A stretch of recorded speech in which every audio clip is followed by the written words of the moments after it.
you respond, you're doing something that's going to be different than everyone else has been doing, which I think is good. And I guess that's my introduction to my comments. I'll be quiet for a little bit if Margaret and Ed want to make some comments, and I'll have more questions for you. And Danielle. You're welcome. She's in the seat too. Okay. Well, again, it's good to see this kind of culmination of the work all semester, and again, it's gratifying to hear greater clarity in terms of what you're looking at, especially this attempt to really pull together the case study information and use that as a kind of the pathway and the springboard to next semester's work. So, I guess one thing that just have you respond to me on right now is, now that we're approaching the design phase, I've been thinking about this myself, that a thesis, again, you're searching for something really concrete to sink your teeth into for the design part, and whether it's going to be more speculative and more radical proposal, or whether it's going to look at this evolutionary development of the skyscraper, the 20th century and then early 21st, and then propose something that is sort of realizable given the precedents that you've looked at.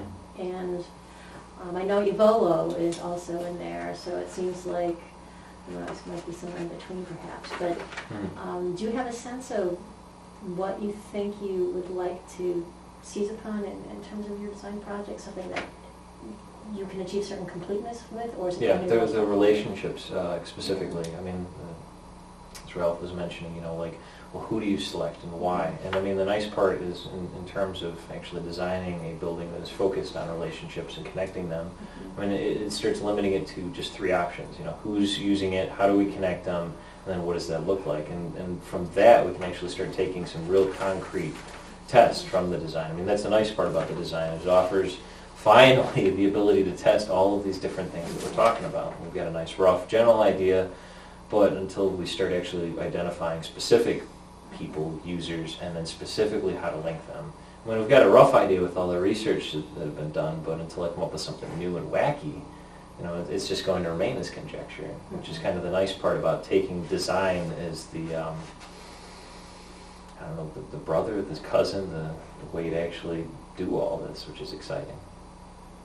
But just for clarification, are you saying that you're looking at the challenge as being the definition of who is going to occupy a tall building? I think keeping it contemporary. I mean, the relationships will change in the future, but let's say I'll pick a group of users, tourists, extreme sports people, for instance, show how they network and link, and even though it doesn't necessarily apply 100 years from now, if you have that now, we can edit it, we can change it. Does the movement that's inside the building need to change based on the relationships?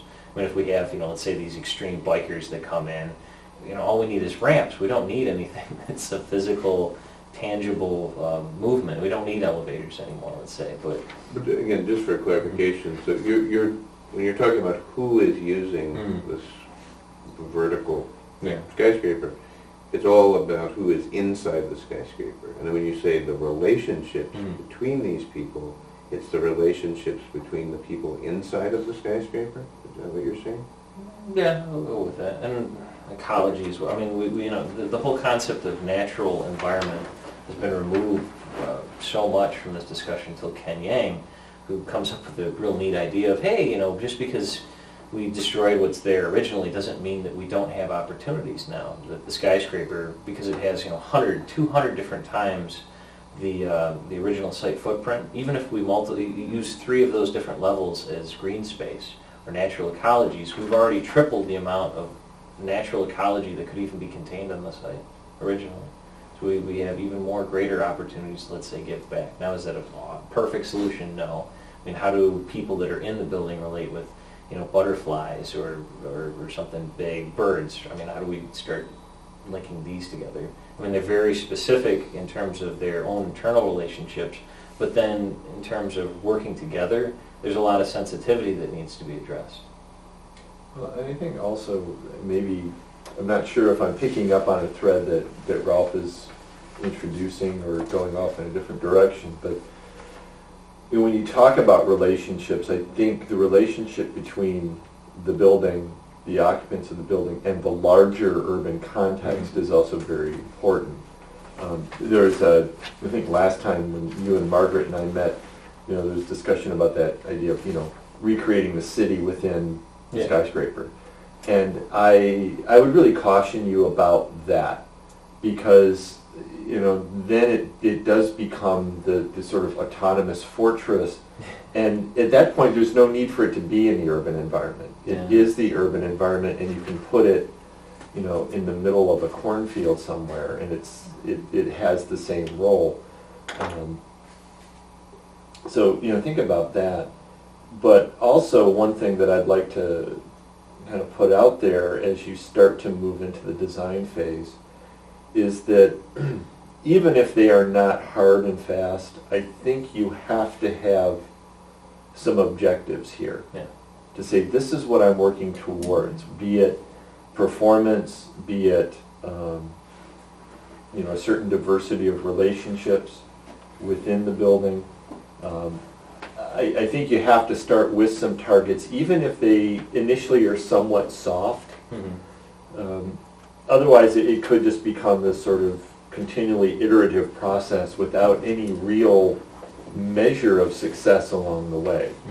Mm-hmm.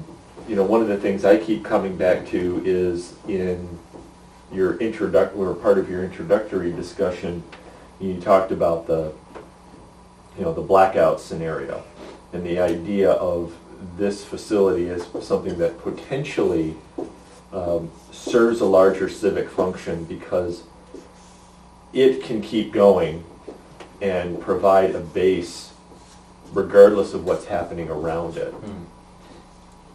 So, I think that as you start moving into design, you have to know what your goals are going to be. I think you have to start, kind of planting a flag in the earth in terms of programmatically. Is it going to be programmatic? Is it going to be multi-user? Is it going to, if it's going to be in an urban context, which urban context? Yep. And because these all become variables. I mean, a skyscraper in Shanghai or vertical ecology in Shanghai is going to function very differently than a vertical ecology in Detroit, which is going to function very differently from a vertical ecology in London, mm-hmm. Because there are so many social layers and economic layers to that context. So I think these are some of the things that I would suggest that you start working towards establishing, just so that you can define the number of variables you're actually going to be working with. I think this gets back to something we certainly talked about in our previous meetings, the fact that it's a vertical ecology, so bring up there that you're really seizing upon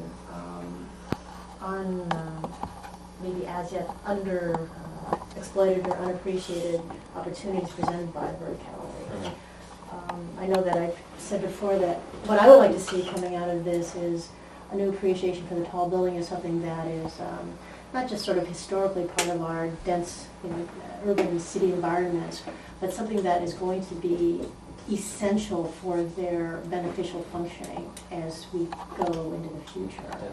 So this idea that you're looking at a new optimized relationship within the building, I think you often refer to the interior conditions, will certainly be part of this, without question, but the relationship to site and the relationship to this larger context, it's not a replacement, but it's an articulation, I guess, an existing condition that's there that will seek a new partnership with what goes on in the city already. Because again, one of the issues with skyscrapers is that they have been unitary, they have been standalone containers.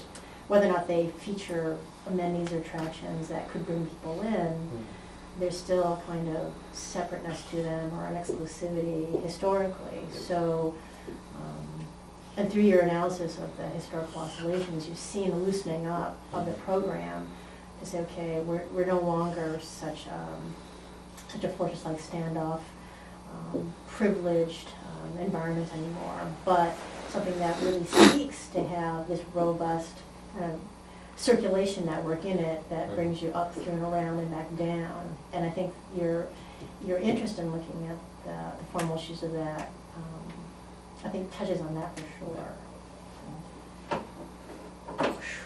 Really smell. These things do. Yeah. That's because they're super eco-sustainable. Because people were frightened by chalkboard and chalk. And now we have a new petrochemical solution. So, Next thesis. Hey, just a quick question. So when you talk about life cycle, you know, it sounds a little bit like developer or real estate jargon. What do you mean by life cycle Life of a building. of the building? And okay, so just the actual physical structure itself, its viability over. Correct.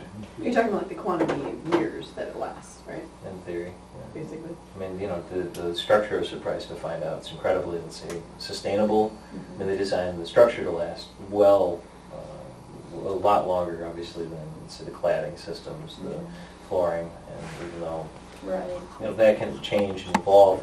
I mean, we don't see, except for a few examples, perhaps, in Minnesota, where you actually start connecting these buildings, especially after they're standalone. I mean, I've seen many proposals, oh, we'll just put this giant carpet-like structure over the top of the buildings, and you know, some of the stuff that's going on in Phil's class right now. But in reality, I mean, they're meant to be standalone. You really couldn't add much to them or on them without really making them a lot less efficient and a lot more dangerous. Well, what I got from like your presentation when you were talking about life cycle is like it can be sustainable, but if it's only up for 15 years, is that really sustainable? I mean, all the equipment that goes into it, all the labor, all the material. If sustainability as we have it now is just a gimmick, you know, for marketing, what's the purpose of that in the future?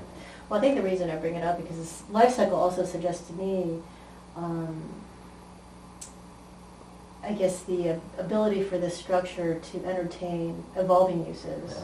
More oscillations. And, you know, but the thing is, if you're going to actually build something that's going to be intended to last a lot longer, how do you begin to understand what parts will have to be replaced, ideally would want to be replaced, or some degree of flexibility in the structure so that its skeleton, its primary, its sort of basic tectonic presence there is able to contribute to durability because it allows itself to be reconfigured to some degree in an imaginable way.